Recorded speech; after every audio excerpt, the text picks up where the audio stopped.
கர்த்தருடைய பிள்ளைகளுக்கும் உன்னதமான தேவனுடைய ஊழியக்காரர்களுக்கும் அன்பின் வாழ்த்துக்கள். கண்மலை பிரேயர் மினிஸ்ட்ரீஸ் பைபிள் செமினரி நடத்தும் இலவச ஆன்லைன் வேதாகம பட்டம் பெறும் பாட பகுதி வகுப்பிற்கு உங்களை அன்புடன் வரவேற்கிறேன். கர்த்தருடைய வேதம் குறைவற்றதும் ஆத்துமாவை உயிர்ப்பிக்கிறதுமாயிருக்கிறது. கர்த்தர் நமக்கு கொடுத்த மகத்துவங்கள் நிறைந்த வேதத்தை ஆதாரங்களுடன் கற்று மற்ற ஜனங்களுக்கும் திட நம்பிக்கையுடன் வேதத்தை போதித்து விளக்கி கூற நாம் அழைக்கப்பட்டிருக்கிறோம். இன்று உங்களுக்கு விளக்கி கூறும் பாட பகுதியை நன்கு கவனித்து குறிப்புகள் எடுத்து வேதத்தின் மகத்துவங்களை உங்கள் மனதில் பதிய வையுங்கள். கர்த்தர் தமது வேதத்தில் வாக்களித்த சகல நன்மையினாலும் உங்களை ஆசீர்வதிப்பாராக. ஆமேன்.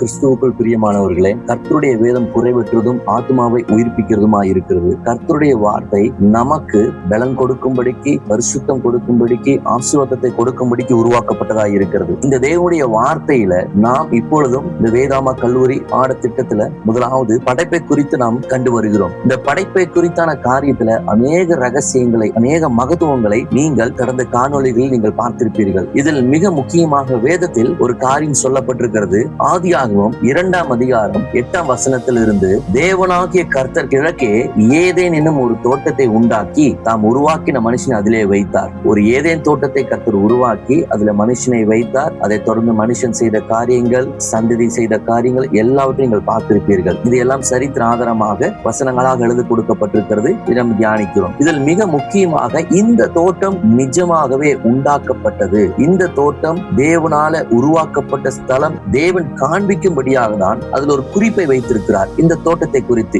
ஏனென்றால் இந்த ஏதேன் தோட்டம் இன்றைக்கும் பலருக்கும் ஒரு கற்பனை ஸ்தலமாக காணப்படுகிறது. இன்றைக்கு இந்த பூமியில ஏதேன் தோட்டம் எங்க இருக்கும், எப்படி இருக்கும் என்று சொல்லி யாரும் அறியாத வண்ணம் இந்த ஏதேன் தோட்டம் ஒருவரும் பார்த்திராத வண்ணமாக இருக்கிறது. இந்த ஏதேன் தோட்டம் அநேகர் நினைத்திருக்கிறாங்க இது ஒரு கற்பனை உலகம், ஒரு கற்பனையான ஸ்தலம் என்று சொல்லி. ஆனால் தேவன் அதை உருவாக்கி நாம் வாழ்கிற இந்த பூமியில தான் வைத்திருந்தார். இதற்கு ஆதாரமாக தேவனாகிய கர்த்தர் கிழக்கே ஏதேனும் ஒரு தோட்டத்தை உண்டாக்கியிருந்தார் என்று சொல்லி சொல்லப்பட்டிருக்கிறது. இந்த ஏதேன் தோட்டத்தை குறித்து கண்டறியப்படும்படியாக வேத ஆராய்ச்சியாளர்களும், அது மாத்திரமல்ல ஆர்கியாலஜிஸ்ட் சொல்லப்படுகிற பூமிக்குரிய அகழ்வாராய்ச்சி செய்கிறவர்களுக்கும் இது கண்ணில் பட்டது. இந்த ஸ்தலம் அப்படி ஒன்று பூமியில் இருந்திருக்க வேண்டும் அல்லவா? இது எங்கே ஆராய்ச்சி செய்ய ஆரம்பித்தார்கள். இது ஏதோ 1 வருடம் 2 வருடம் என்று ஆராய்ச்சி செய்யப்பட்ட ஸ்தலம் அல்ல, ஆதாரங்கள் அல்ல. ஏறக்குறைய 220 வருஷங்களாக இந்த ஏதேன் தோட்டத்தை குறித்தான ஆராய்ச்சியை தொடங்கப்பட்டது. 220 வருஷங்களாக தலைமுறை தலைமுறையாக அடுத்து ஆட்களை நியமித்து ஒரு குறிப்பிட்ட பல்கலைக்கழகமும் அரசாங்கமும் இணைந்து இந்த ஆராய்ச்சி நடத்த தொடங்கினார்கள். இதில் பிரதானமாக அநேகர் கண்டுபிடிப்புகளை கண்டறிந்தார்கள். இப்போதும் நீங்கள் படத்தில் பார்க்கிற ஒவ்வொரு ஆராய்ச்சியாளர்களும் ஒவ்வொரு காலகட்டத்தில் குழுவை வைத்து தனக்கு உண்டான வெளிச்சத்திலே ஒவ்வொரு காரியத்தை கண்டறியும்படியாக ஆராய்ச்சியாளர்கள் தேடுதல் நடத்திய இவர்கள் எடுத்த பெரிய முயற்சியினாலே இன்றைக்கு இந்த ஏதேன் தோட்டத்துடைய திசை கண்டுபிடிக்கப்பட்டிருக்கிறது. வேதம் தெளிவாக சொல்லுகிறது, அந்த ஏதேன் தோட்டத்தை கர்த்தர் மூடி போட்டார் என்று சொல்லி. ஆனால் ஆராய்ச்சியாளர்களுக்கு இந்த ஏதேன் தோட்டத்தை கண்டறியப்பட வேண்டும் என்பதற்கான ஒரு நோக்கம் இருந்ததற்கான காரணம் அவிலா தேசமாகும். அவிலா தேசத்தின் பொன் நல்லது என்று சொல்லி வேதம் சொல்லப்பட்டிருக்கிறது. இந்த 4 ஆறுகள் ஓடின திசையும் இந்த அவிலா தேசத்தையும் கண்டறிய வேண்டும் என்று சொல்லி இத்தனை ஆராய்ச்சியாளர்கள் கடும் முயற்சி எடுத்து ஆராய்ச்சி செய்து அதனுடைய எல்லாவித கண்டுபிடிப்புகளையும் நிரூபித்து காண்பித்தார்கள். இந்த ஆராய்ச்சியாளர்களுடைய ஒவ்வொரு பெயர்களையும் நான் குறிப்பிட்டிருக்கிறேன். இவர்களுக்கு நான் நன்றி தெரிவிக்கிறேன். ஏன்னா வேதத்தின் மகத்துவங்களை அறிய வேண்டும் என்று சொல்லி இவர்கள் எடுத்த முயற்சி, பல ஆண்டுகளாக இவர்கள் எடுத்த முயற்சி யாராலும் கற்பனை கூட செய்து பார்க்க முடியாததாகும்.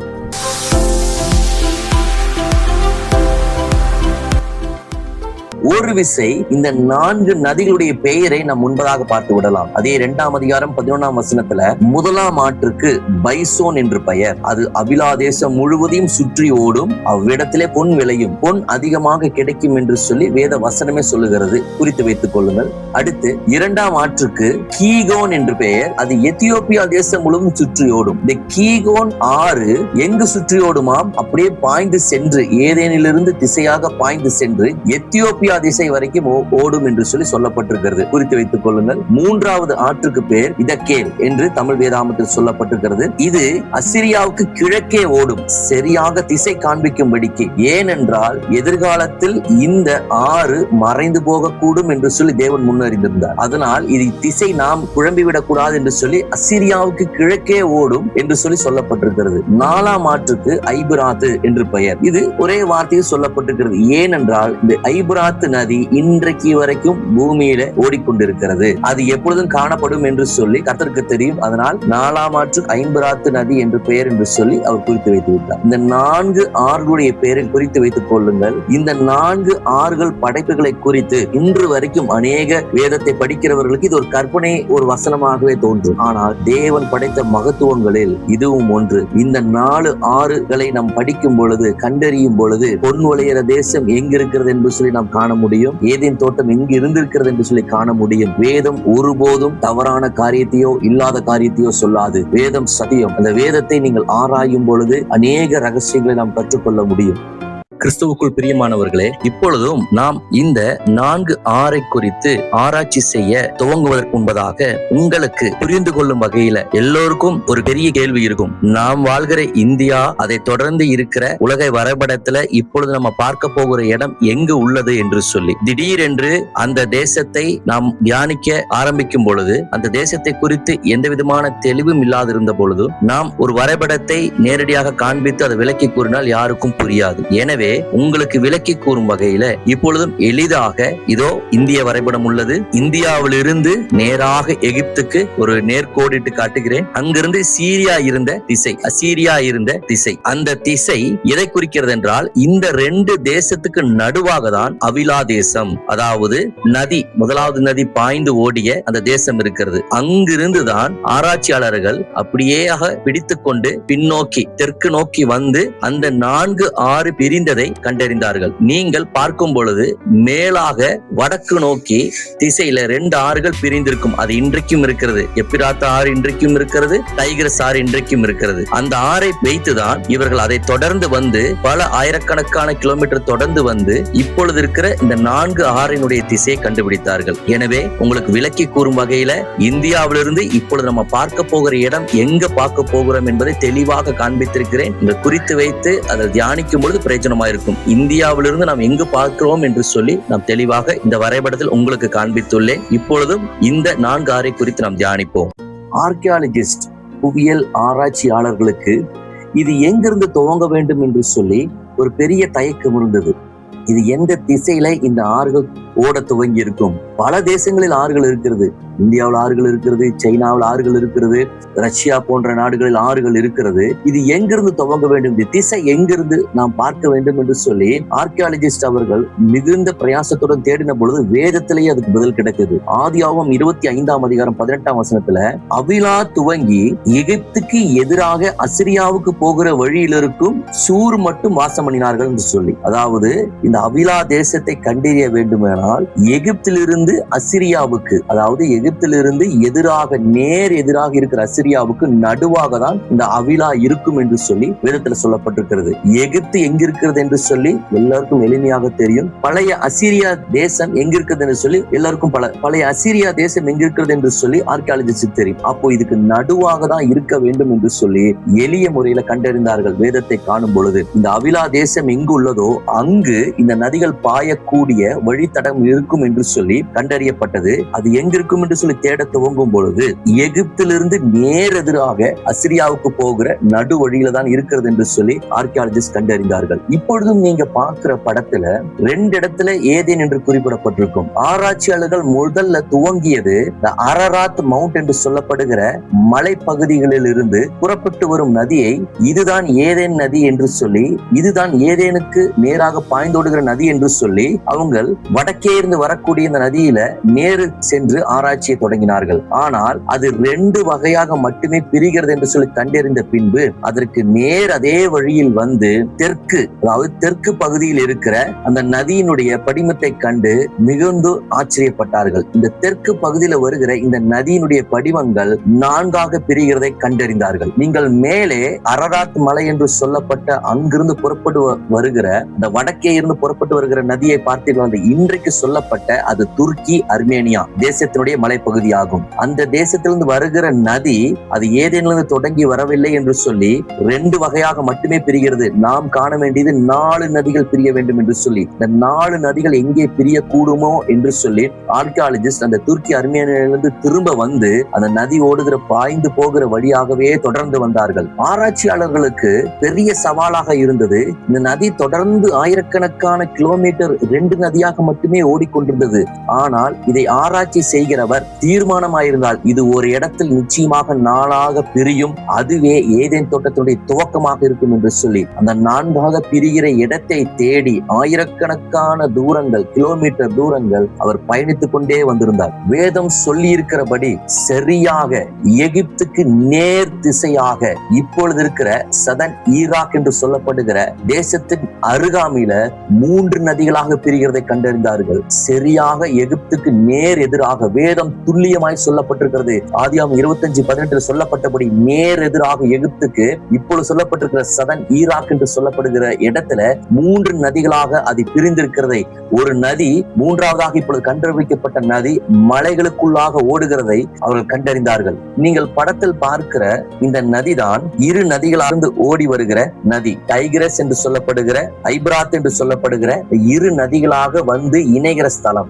இதைத்தான் முதலில் நீங்கள் வடக்கே இருந்து வருகிற நதி அங்கிருந்து ஏதேனிலிருந்து புறப்பட்டு வருமோ என்று சொல்லி கணிக்கப்பட்டு இவர்கள் ஆராய்ச்சி தொடங்கின நதி. இன்றைக்கும் இந்த நதி ஓடுகிறது. ஐப்ராத் நதியும் டைகிரஸ் நதியும் இன்றைக்கு வரைக்கும் ஓடுகிறது. இதை கண்டு இது நதி வேறு எதிர்ப்புறை திசையாக ஓடுகிறதே, இது எங்கு ஓடுகிறது என்று சொல்லி இங்கிருந்து ஆராய்ச்சியை தொடங்கினார்கள். பல ஆண்டுகள் தொடர்ந்து அந்த 2 நதிகளை பின்தொடர்ந்து ஆயிரக்கணக்கான கிலோமீட்டர் பயணம் செய்து ஒரு இடத்தில் வரும் பொழுது கரூன் ரிவர் என்று சொல்லப்படுகிற ஒரு நதியில் அது இணைந்து 3ஆக பிரிகிறதை கண்டறிந்தார்கள். அந்த கரூன் ரிவர் என்று சொல்லப்படுகிறது அது மலைகளுக்குள்ளாக ஓடி பாய்ந்து அந்த 3வது நதியானது காசாக்குள்ளாய் பாய்ந்து செல்லுகிறது. அதாவது முன்னே குஷ் என்று அழைக்கப்பட்ட அந்த தேசத்துக்குள்ளாக பாய்ந்து செல்லுகிறது. இந்த குஷ் என்று சொல்லப்படுகிற ஸ்தலம் இப்பொழுது இருக்கிறது சதன் ஈரானில் இருக்கும்.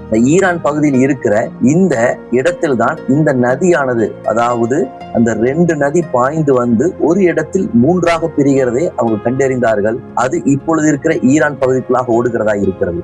சிலர் நைல் நதிதான் அந்த இன்னொரு நதி என்று சொல்லுவார்கள். நீங்கள் தவறாக புரிந்து கொள்ளக்கூடாது. வேதம் தெளிவாக சொல்லுகிறது 4 நதிகள் பிரிந்து ஓடும் என்று சொல்லி. ஏதேனிலிருந்து 4 நதிகள் பிரியக்கூடியதை பார்க்க முடியும் என்று சொல்லி. ஆனால் அந்த நைல் நதியோ தனியாக வேறு எந்த நதியோடு இணையாமல் நேராக தனியாக மட்டுமே இருக்கும். நீங்கள் படத்தில் பார்க்க முடியும். நீங்கள் வேற எந்த காரியத்தையும் நீங்கள் குழப்பிக் கொள்ளாமல் இந்த 4 நதியை குறித்து மாத்திரம் நீங்க பார்க்கும் பொழுது, அதாவது இப்பொழுது இருக்கிற ஐப்ராத் நதி, ஓடிக்கொண்டிருக்கிற நதி டைகிரஸ் நதி, அது தொடர்ந்து வந்து ஒரு இடத்தில் சேருகிறது. அந்த சேருகிறது சற்று முன்பதாக குஷ் என்ற பகுதிக்கு உள்ளாக ஓடுகிற ஒரு நதியை 3ஆக பிரிகிறதை கண்டறிந்தார்கள். 4ஆக பிரியும் என்று சொல்லப்பட்ட அந்த வேத வார்த்தையை நாம் காண முடியும். இப்பொழுது 3ஆக பிரிந்ததை கண்டறிந்திருக்கிறார்கள். அடுத்து தொடர்ந்து இது 4ஆக பிரிய வேண்டுமே, இது எங்கு 4ஆக பிரிகிறது, ஒரே இடத்தில் 4ஆக பிரிகிறதா, இல்லை வேற ஏதாவது குழப்பம் இருக்கிறதா என்று சொல்லி தொடர்ந்து 10 ஆண்டுகளுக்கு மேலாக ஆராய்ச்சி செய்தார்கள். இந்த 3வது நதியை குறித்து சொல்லப்படும் பொழுது இப்பொழுது இந்த நதிதான் ஈரானில் பெரிய ரிவராக, பெரிய நதியாக இருக்கிறது. லார்ஜஸ்ட் ரிவர் இந்த ஈரான் என்று சொல்லப்படுகிறது. ஏறக்குறைய 970 கிலோமீட்டருக்கு அதிகமாக இந்த நதியானது பாய்ந்து ஓடுகிறது. காசா என்று சொல்லப்படுகிற, குஷ் என்று சொல்லப்படுகிற இப்பொழுது இருக்கிற ஈரான் பட்டணமாகும். மேலும் ஆராய்ச்சியாளர்களுக்கு இன்னும் தகவல் தேவைப்பட்ட காரணத்தினாலே E.A. ஸ்பைசர் என்று சொல்லப்பட்ட ஹீப்ரு ஸ்காலருடைய புத்தகத்துல தேடி ஆராய ஆரம்பித்தார்கள். இந்த ஏதேன் தோட்டத்தை குறித்தும் இந்த 4 நதியை குறித்தும் அதிகமான தகவல் தேவைப்பட்டபடினாலே ஏதாவது மொழி மாற்றத்துல குழப்பம் நேர்ந்திருக்குமா, இடத்தை குறித்து நாம் ஏதாவது இன்னும் அறிய வேண்டுமா என்று சொல்லி ஆர்கியாலஜிஸ்ட் இந்த ஹீப்ரு ஸ்காலருடைய புத்தகத்துல தேடி வாசிக்க ஆரம்பித்தார்கள். இந்த ஹீப்ரு ஸ்காலருடைய புத்தகத்தில் ஆராய்ச்சி செய்ய ஆரம்பித்தார்கள். அதில் அவர்கள் வாசித்த பொழுது அவர்கள் கண்டறிந்தது, ஏதேனிலிருந்து பார்க்கும் பொழுது ஏதேனுக்கு அருகாமையில ஒரு நதி 4ஆக பிரிகிறது என்று சொல்லி மாத்திரம்தான் குறிப்பிடப்பட்டிருக்கிறது. சொல்லப்பட்டிருந்தது. ஏதேனிலிருந்து ஓடும் என்று சொல்லப்படவில்லை. ஏதேனிலிருந்து பார்க்கும் பொழுது இல்ல ஏதேனுக்கு அருகாமையில 4 நதியாக பிரிகிறது என்று மாத்திரம் சொல்லப்பட்டிருந்தது. உடனடியாக அந்த கண்டறியப்பட்ட கடைசி அந்த 3வது நதிக்கு நேராக இவர்கள் தங்கள் பயணத்தை ஆரம்பித்தார்கள். இவர்கள் இப்படி தேடிக்கொண்டு இருக்கையில இந்த 4ஆம் ஆறு இவர்களுக்கு தென்படாத சூழ்நிலையில ஒரு மிகப்பெரிய ஆச்சரியமாக 1980களிலிருந்து 1990 வரைக்கும் எகிப்திய அகல் ஆராய்ச்சியாளரான டாக்டர் ஃபரூக் அல்பாஸ் அவர் சேட்டலைட் வாயிலாக புகைப்படம் ஒன்றில் ஒரு நதி ஓடி காய்ந்திருந்த ஒரு படிமனத்தை கண்டறிந்தார். மிக ஆச்சரியமாக பல ஆண்டுகளுக்கு முன்பதாக ஒரு நதி ஓடுவதற்கான தடயத்தை அவர் கண்டறிந்தார். அந்த சேட்டலைட் வாயிலான புகைப்படத்தில் முதல் முறையாக இந்த இடத்துல நீரோட்டம் ஓடினதற்கான படிமம் இருக்கிறது என்று சொல்லி இந்த தகவலை எழுதி வைத்திருந்த புத்தகத்தை இப்பொழுது இருக்கிற ஆர்கியாலஜிஸ்ட் அவர்கள் வாசித்த பொழுது பிரமித்தார்கள். உடனடியாக அங்கு பயணித்து அது எந்த இடம் என்று சொல்லி கண்டறிந்த பொழுது அது வாடி ஆர் ரூமா என்ற பகுதி, அதாவது சவுதி அரேபியாவில் உள்ள ஒரு பகுதியில் ஒரு சமவெளி நிலப்பரப்பில் அந்த நதி ஓடினதுக்கான படிமம் இருந்ததை கண்டு வியந்தார்கள்.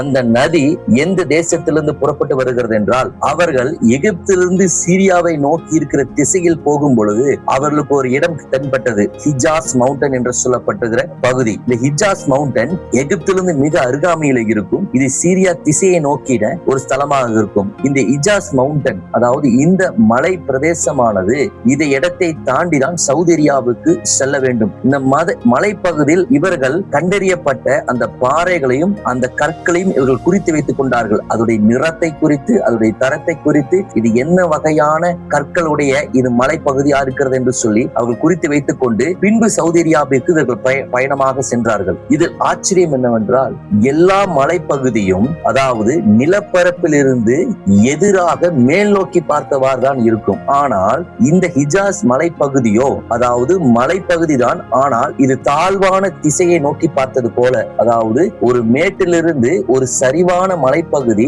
சவுதி அரேபியாவையும் நோக்கி பார்த்தது போல இந்த மலைப்பகுதியானது அமைந்திருந்தது. அதாவது அப்ப நீரோட்டம் இந்த மலைப்பகுதியில் இருந்து நேரடியாக சவுதி அரேபியாவுக்கு பாய்ந்து செல்லக்கூடியதாக இருந்தது. நீங்கள் இப்பொழுது படத்தில் பார்க்கிறீர்கள், அந்த மலைப்பகுதியில் இருந்து எல்லா விதமான கருமையான கற்களும் ஒரு ஆறு ஆக ஓடி அதை சமவெளி பகுதிக்கு கொண்டு வந்து சேர்த்திருப்பதை நீங்கள் பார்க்க முடியும். இவ்வளவு திரளான கற்கள் செயற்கையாக கொண்டு வந்து சேர்க்க முடியவே முடியாது. பல ஆண்டுகளாக ஆறுகளாக ஓடின நம் மழை பகுதி வழியாக ஓடி வந்த நீரானது இந்த சமவெளிக்கு, அதாவது சவுதி அரேபியாவுக்கு செல்லக்கூடிய இந்த சமவெளிக்கு அதே கற்களை கொண்டு வந்து சேர்த்திருக்கிறது. அந்த ஹிஜாஸ் மவுண்டனில் எந்த கற்கள் இருந்ததோ அதே கற்கள் இப்பொழுது சமவெளியில் நீங்கள் பார்க்க முடியும். ஆராய்ச்சியாளர்களுக்கு இதுல பெரிய ஒரு ஆச்சரியம் என்னவென்றால், இந்த அபிலா தேசத்தை கண்டறிந்து விட்டால், இந்த 4ஆம் நதியை கண்டறிந்து விட்டால் பொன் விளையிற தேசத்தை, பொன் விளையிற இடத்தை நாம் காண முடியும் என்று சொல்லி அதை நோக்கி தீவிரமாக அவர்கள் ஓடி அதை கண்டறிய வேண்டும் என்று சொல்லி மிகவும் முயற்சித்தார்கள். இந்த 4ஆம் ஆறை நெருங்கி கண்டறிய ஆராய்ச்சியாளர்களுக்கு மிகுந்த ஆச்சரியமாய் இருந்தது. டாக்டர் ஆல்பாஸ் அவர் இந்த சேட்டலைட்டுடைய இமேஜை அவர் தொடர்ந்து பின் சென்று பார்த்த பொழுது அது சமவெளிகள் எல்லாம் தாண்டி அந்த நதியினுடைய படிமமானது சமவெளிகளெல்லாம் தாண்டி சவுதி அரேபியாவுடைய பாலைவனம் எல்லாம் தாண்டி நேராக சவுதி அரேபியாவுடைய தேசத்துக்குள்ளாக கடந்து செல்ல ஆரம்பித்தது. சரியாக எங்கே போய் சேர்ந்தது என்றால், முன்னதாக நாம் சொல்லப்பட்டபடி வாடி ஆர் ரூமா என்ற இடத்திற்கு போய் சரியாக போய் சேர்ந்தது. அந்த இடத்தில் ஏற்கனவே 3 நதிகளாக பிரிந்திருந்த அந்த நதி காணப்பட்டிருந்தது. அது சேர்ந்த உடனே அந்த இடத்தில் சரியாக 4 நதிகளாக பிரிந்த இடத்தில் போய் அது சேர்ந்தது. நீங்கள் படத்தில் பார்க்க முடியும். ஒரு நதி அது தொடங்கின சற்று தூரத்திலேயே 4 நதிகளாக பிரிந்திருக்கிறதை இப்பொழுது நீங்க பார்க்க முடியும். இந்த 4ஆம் நதி சேர்ந்த இடத்துக்கு அருகாமையில் தான் இப்பொழுது இருக்கிற சவுதி அரேபியாவில் தான் அந்த அபிலா தேசம் இருக்கிறது. அந்த சமவெளிதான் அபிலா தேசம். எஜிப்சியன் ஆர்கியாலஜிஸ்ட் டாக்டர் ஆல்பாஸ் அவர் கண்டறிந்த 4ஆம் நதி படிவத்தை அதே போல ஆர்கியாலஜிஸ்ட் ஜேம்ஸ் சால்வோ அவர் பின்தொடர்ந்து அவரும் ஆராய்ச்சி செய்த இடத்திலே இந்த பைசோன் ரிவர் இது கண்டிப்பாக பாய்ந்தோடிய ஸ்தலம் இதுதான் என்று சொல்லி அவருடைய ஆராய்ச்சியில் அவர் குறித்து வைத்திருந்தார். முடிவாக 2 பேரும் கண்டறிந்த அந்த நதியை, பைசோன் நதியை கண்டறிந்தார்கள். அது இப்பொழுது சரியாக குறிக்கப்பட்டு சவுதி அரேபியாவுடைய அதனுடைய பாலைவனத்தின் வழியாக சமவெளி வழியாக பாய்ந்து சென்று அது இப்பொழுது வற்றி இருக்கிற அந்த பைசோன் நதியை குறித்து வைத்து கண்டறிந்தார்கள். எளிதாக ஒரு இடத்தில் போய் நீங்க பிரயாணம் பண்ணி கண்டறியக்கூடிய தூரம் அல்ல. ஒவ்வொரு நதி பாய்ந்து செல்கிற தூரம் 1200 1300 கிலோமீட்டர்கள் ஆகும். இதுக்கு நடுவாக வற்றி இருக்கும், பாறைகள் இருக்கும். இதையெல்லாம் தாண்டி பல ஆண்டுகளாக ஏறக்குறைய கடைசியாக இந்த ஆர்கியாலஜிஸ்ட் கண்டறியும் பொழுது 10 ஆண்டுகள் சிரமப்பட்டு இந்த 4 நதிகள் ஒன்றாக சேர்கிற இடத்தை அவர் கண்டறிந்தார். நீங்கள் படத்தில் பார்க்கிறீர்கள், ஒரு நதி பாய்ந்து ஓடி சென்றுள்ளது. அந்த இடத்துல இது எங்கிருந்து பாய்ந்து வருது என்றால் ஹிஜாஸ் மவுண்டன் என்று சொல்லப்பட்ட அந்த மழையிலிருந்து இந்த நதி ஆனது பாய்ந்து ஓடி வருகிறது சவுதி அரேபியாவை நோக்கி. இதுதான் பைசோன் ரிவர் என்று சொல்லப்பட்ட நதியாகும். இந்த நதி ஏறக்குறைய பல ஆயிரம் ஆண்டுகளுக்கு முன்பதாக வற்றி போயிற்று. இது இப்பொழுது வெறும் படிமண் போல மட்டுமே காணப்படுகிறது. அந்த 3 நதிகளை இப்பொழுது நாம காண முடியும். ஆனா அந்த 4ஆம் நதியானது எல்லா ஜனங்களுக்கும் கண்களுக்கு மறைக்கப்பட்டதாக இருந்தது. அந்த 4ஆம் நதியை கண்டறிந்தார்கள். இதுதான் பைசோன் நதி என்று சொல்லப்படுகிறது. இந்த இடத்துல ஒரு நதி நிச்சயமாக 4ஆவதாக பிரிந்து ஓடியுள்ளது என்பதை அடையாளமாக காண்பிக்கும்படிக்கு ஒரு மிகப்பெரிய ஆதாரத்தை கண்டுபிடித்தார்கள். வேதத்தை திரும்பவும் வாசித்த பொழுது வேதம் தெளிவாய் சொல்லியிருந்தது, எகிப்திலிருந்து அசீரியா போகிற வழியில் இருக்கிற நடுமையம் தான் அவிலா என்று சொல்லி. ஏனால் இந்த பிரயாணத்துல அவிலாவை தாண்டி நீங்கள் போக முடியாது, அவிலாவெல்லாம் பிரயாணப்பட்டார்கள் என்று சொல்லி ஆதியாகமத்துல 25ஆம் அதிகாரம் 18ஆம் வசனத்துல சொல்லப்பட்டிருந்தது. அதை குறித்து வைத்துக் கொண்டு இந்த அவிலா தேசத்தில் இந்த நதி பாய்ந்து ஓடின அடையாளத்தையும் கண்டு இது எகிப்துக்கு அருகாமையில் இருக்கிற அந்த மலைப்பகுதியிலிருந்து இங்க ஒரு நதி ஓடி இருக்க கூடுமானால் இந்த பெரிய அடையாளம் வேண்டுமே என்று சொல்லி காத்திருந்த பொழுது அவர்கள் ஒரு பெரிய அடையாளத்தை கண்டறிந்தார்கள். இந்த 4ஆம் நதி கடைசியா கண்டறியப்பட்ட இந்த அவிலா தேசம் எங்கும் பாய்ந்து ஓடுகிற நதியானது கிட்டத்தட்ட, அதாவது இயேசு கிறிஸ்து பிறப்பதற்கு முன்பதாக 2000 ஆண்டுகளுக்கு முன்பதாகவே வற்றி போயிற்று என்று சொல்லி கடைசியாக ஆர்கியாலஜிஸ்ட் கண்டறிந்தார்கள். இதில் மிகப்பெரிய ஆச்சரியம் என்றால் வேதம் முன்னதாக அறிந்திருந்ததை இந்த நதியை வற்றி போன பின்பு ஒரு நாள் கண்டறிவார்கள், அப்பொழுது நமக்கு பெரிய ஆதாரம் தேவை என்று சொல்லி ஜனங்கள் புலம்புவார்கள் என்று சொல்லி வேதம் முன்னதாக ஆதியாகமத்திலே அறிந்து ஒரு குறிப்பை ஆதியாகமம் விட்டு சென்றது. ஆதியாகமம் 2ஆம் அதிகாரத்துல 12ஆம் வசனத்துல அந்த தேசத்தின் பொன் அல்லது அவ்விடத்திலே பிதோலாகும் கோமேத கல்லும் உண்டு. அதாவது வேறு வேறு வகையான கற்கள் அந்த அவிலா தேசத்துல அந்த ஆறு வழியாக படிந்து வந்திருக்கும் என்று சொல்லி வேதம் முன்னதாகவே குறித்து வந்திருந்தது. இந்த கற்கள் எங்கிருந்து வந்தது என்று சொல்லி நாம் முன்னதாகவே பார்த்தோம். இந்த சவுதி அரேபியாவுக்கு வர்றதுக்கு முன்பதாக ஆர்கியாலஜிஸ்ட் என்ன செய்திருந்தார்கள் என்றால் அந்த ஹிஜாஸ் மவுண்டன்ல இருந்த கற்களை எடுத்து ஆராய்ச்சி செய்து வைத்திருந்தார்கள். அதே கற்கள் அந்த ஹிஜாஸ் மவுண்டன்ல எகிப்துக்கு எதிர் திசையில் இருக்கிற அந்த ஹிஜாஸ் மவுண்டன் இருந்து மலைப்பகுதியில் இருந்து இந்த சமவெளி பகுதியில அதே கற்களை கண்டறிந்தார்கள். இந்த கற்கள் பட்டை தீட்டப்பட்டால் ஆபரணங்களாக செய்ய முடியும், முத்துக்களை போல செய்ய முடியும். அந்த கற்கள் எல்லாம் அவிலாவினுடைய சமவெளியில் துல்லியமாக கண்டறிந்தார்கள். நீங்கள் இப்பொழுது இந்த காணொலியை பார்க்கிறீர்கள், ஹிஜாஸ் மவுண்டன் இருக்கிற இந்த வெள்ளை கற்கள். இந்த வெள்ளை கற்கள் வேற எந்த மலையிலும் கிடையாது, வேற எந்த சமவெளியிலும் கிடையாது. இந்த வெள்ளை கற்களை பட்டை தீட்டும் பொழுது நாம் வேதத்துல பார்க்கும் பொழுது சொல்லப்பட்டிருந்த ஆக்சி ஸ்டோன் என்று சொல்லப்படுகிற இந்த வெள்ளை கற்கள். இந்த வெள்ளை கற்கள் ஹிஜாஸ் மலையில் முன்னதாகவே இவர் ஆராய்ச்சியாளர் இதில் கண்டறிந்திருந்தார். இப்பொழுது அந்த அவிலா தேசம் என்று சொல்லப்படுகிற சவுதி அரேபியாவை நோக்கி ஓடுகிற சமவெளியில இருக்கிற அந்த சமவெளியில அந்த ஆறுகளுடைய படிமம், அதாவது அந்த ஆறுகள் முன்னதாக ஓடி இருந்த படிமத்துல பார்க்கிறீங்க, அந்த வெள்ளை கற்களும் அந்த வித்தியாசமான அந்த கருப்பு கற்களும் வேறு நிற கற்களும் அந்த மலையிலிருந்து ஓடி வந்து அந்த சமவெளியில் இருப்பதை உங்களால் இப்பொழுது பார்க்க முடியும். ஹிஜாஸ் மலையிலிருந்து எடுத்து வரப்பட்ட கற்களையும் சமவெளியில் பரவி இருக்கும் கற்களையும் வைத்து ஒப்பிட்டு காண்பிக்கிறார்கள். அந்த சவுதி அரேபியனுடைய அந்த பாலைவன பகுதியில தாண்டி அந்த 4 நதிகள் பிரிந்ததல்லவா அவிலா தேசம் என்று சொல்லி அந்த இடத்துக்கு ஆராய்ச்சியர்கள் சென்ற பொழுது மிகப்பெரிய ஆச்சரியம் அவர்களுக்கு இருந்தது. இந்த இடத்தை கண்டறிந்து அதிலிருந்து சற்று தொலைவு தூரம் இவர்கள் பிரயாணித்த பொழுது மிகப்பெரிய ஆச்சரியம், இப்பொழுதும் சவுதி அரேபியாவுடைய கட்டுப்பாட்டில் உள்ள இந்த அவிலா சமவெளி பக்கத்தில் அருகாமையில அரேபியா தேசம், சவுதி அரேபியா தேசம் மிகப்பெரிய, அதாவது அரபிக் மொழியில் கேர்டில் ஆஃப் கோல்டு சொல்லப்படுகிற ஒரு ஆராய்ச்சி மையத்தை அவர்கள் நிரூபித்து வைத்திருந்தார்கள். ஏறக்குறைய 55 தங்க சுரங்கத்தை அவர்கள் நிறுவி இன்றைக்கு வரைக்கும் ஆயிரக்கணக்கான ஆண்டுகள் சவுதி அரேபியர்கள் தங்கத்தை எடுத்து வருகிறார்கள். இந்த 55க்கும் அதிகமான, அதாவது நமக்கு மேற்பரப்பில் காணப்படுகிறது மாத்திரம் 55, ஆனால் பூமிக்கடியில் அவர்கள் சுரங்கம் தோன்றி எத்தனையோ ஆண்டுகளாக இந்த அரசர்கள் தாண்டி இப்பொழுது அரசாங்கமும் இந்த தங்கத்தை எடுத்து வருகிறது. வேதம் சொல்லியது துல்லியமாக அபிலா தேசத்தின் பொன் அல்லது என்று சொல்லி, அபிலா தேசத்தின் அந்த நதி பாய்ந்து ஓடிய சற்று தூரத்துல இவர்கள் பொன்னை இன்றைக்கு வரைக்கும் எடுத்துக்கொண்டு வருகிறார்கள். இந்த 4ஆம் ஆறானது முன்னதாகவே கண்டறியப்பட்டு அரேபியர்கள் அரசாட்சி ராஜா காலத்திலிருந்து இன்றைக்கு வரைக்கும் இங்கு தங்கத்தை எடுத்து வருகிறார்கள். அந்த ஏதேன் தோட்டத்தினுடைய துவக்கமான இந்த 4 நதிகளும் கண்டறியப்பட்டிருக்கிறது. அந்த 4ஆம் நதியில் அருகாமையில் இருக்கிற அபிலா தேசம் முன்னதாகவே கண்டறியப்பட்டு உலகத்துக்கு மறைவாக அரேபியர்கள் சவுதி அரேபியா அவர்களுடைய அரசாட்சி இன்றைக்கு வரைக்கும் அங்க தங்கத்தை எடுத்து வருகிறது. வேதம் எவ்வளவு துல்லியமாக அந்த ஏதேன் தோட்டத்தை குறித்து நமக்கு விளக்கி கூறியுள்ளது. ஏதேன் தோட்டம் ஏதோ கன உலகம் அல்ல, அது மனுஷன் வாழும்படிக்கு, பண்படுத்தப்படும்படிக்கு, காப்பாற்றப்படும்படிக்கு மனிதனுக்காய் உருவாக்கப்பட்ட ஸ்தலம். மனிதன் அந்த ஏதேன் தோட்டத்தை விட்டு வெளியே அனுப்பப்பட்ட பின்பு அதில் பாய்ந்து ஓடும் நதிகளை எல்லாம் கர்த்தர் நிறுத்தி வைத்தார். ஏனால் தன்னுடைய படைப்பாகிய மனிதன் அங்க வாழ தகுதி இல்லாத பொழுது, இல்ல வாழ விரும்பாத பொழுது எதற்கங்க நீரோட்டம் வேண்டும், எதற்கங்க செழிப்பு வேண்டும் என்று சொல்லி அந்த இடத்தை எல்லாம் கர்த்தர் மூடி போட்டார் என்று சொல்லி வேதவசனம் சொல்லுகிறது. மூடி போட்டார் என்றால் ஒரு கதவு அல்ல, மண் மேடுகளை கொண்டு வந்து, மணல் மேடுகளை கொண்டு வந்து, மலைகளை கொண்டு வந்து அதை மூடி போட்டாராம். நிச்சயமாக அகழ்வாராய்ச்சி ஆழமாக தோண்டும் என்றால் அந்த மண்ணுக்கடியில் இன்னும் பல ரகசியங்கள் இருக்கும். ஏதேன் தோட்டம் கண்டறியப்பட்டது முக்கியமாக இந்த 4 நதிகளில் அபிலா தேசமும் கண்டறியப்பட்டு இன்றைக்கு வரைக்கும் ஆயிரக்கணக்கான ஆண்டுகளாக பொன் விளையிற தேசத்தில் அந்த பொன்னை எடுத்து வருகிறார்கள். 55க்கும் அதிகமான கோல்டு மைன்ஸ் சவுதி அரேபியாவின் கட்டுப்பாட்டில் அங்கு இயங்கி வருகிறது. 4 நதிகள், நாம் வேதத்தில் காணப்பட்ட அந்த 4 நதிகளும் கண்டறியப்பட்டு இப்பொழுதும் தேவனுடைய படைப்பின் சாட்சிகளாய் இருக்கிறது. கிறிஸ்துவுக்குள் பிரியமானவர்களே, இன்றைக்கும் பகுத்து போதிக்கப்பட்ட வேத பாட பகுதி உங்களுக்கு மிகவும் பிரயோஜனமுள்ளதாக இருந்திருக்கும் என்று விசுவாசிக்கிறேன். இப்பொழுதும் உங்கள் பதில்களை கொடுக்கப்பட்டுள்ள வாட்ஸ்அப் எண்களுக்கு அனுப்பி வையுங்கள். சான்றிதழ் வழங்குவதற்கு அது எங்களுக்கு ஏதுவாக இருக்கும். முதல் கேள்வி, எந்த 2 தேசங்களுக்கு நடுவாக ஆவிலா தேசம் அமைந்திருப்பதாக வேத குறிப்பும் பாடத்திலும் தெரிவிக்கப்பட்டது? முதல் கேள்வி, எந்த 2 தேசங்களுக்கு நடுவாக ஆவிலா தேசம் அமைந்திருப்பதாக வேத குறிப்பிலும் பாடத்திலும் தெரிவிக்கப்பட்டது?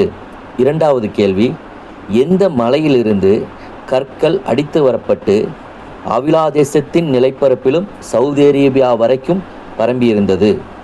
எந்த மலைப்பகுதியிலிருந்து அடித்து வரப்பட்ட கற்கள் அவிலா தேசத்தின் நிலப்பரப்பிலும் சவுதி அரேபியா வரைக்கும் பரவியிருந்தது?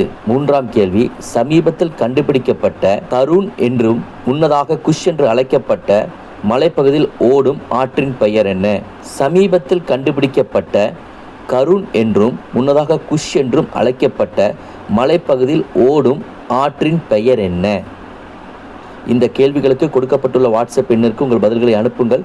தொடர்ந்து நீங்கள் வேத ஆதாரத்துடன் வேதத்தின் மகத்துவங்களை கற்றுக்கொள்ள இந்த வேத பாட வகுப்புகளை தொடர்ந்து நீங்கள் பார்க்கும்படி அன்போடு கேட்டுக்கொள்கிறேன். கர்த்தர் உங்களை ஆசீர்வதிப்பாராக. ஆமேன்.